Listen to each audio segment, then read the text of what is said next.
Hi everyone, welcome back to another video from Gameplay Classic. Today I'm going to be guiding you through how to invite friends to your Gardenscapes team. To invite friends to a team in Gardenscapes, first of all open up the Gardenscapes application on your device.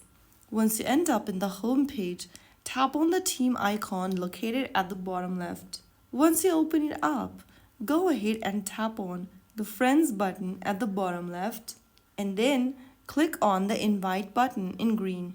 Now you can go ahead and invite using your Facebook invite link or your in-game invitation link.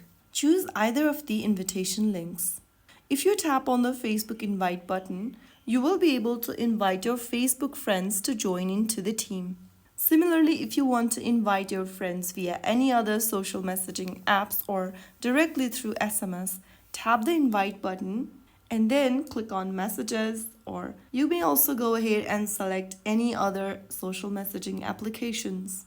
If you just want to copy your invitation link, tap on copy and then you can share your link via any platforms.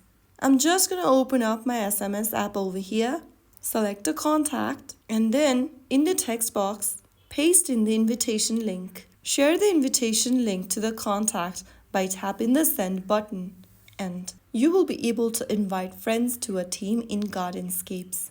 If you found the video helpful, don't forget to like, share, and subscribe to the channel. I'll see you in the next one. Thank you for watching.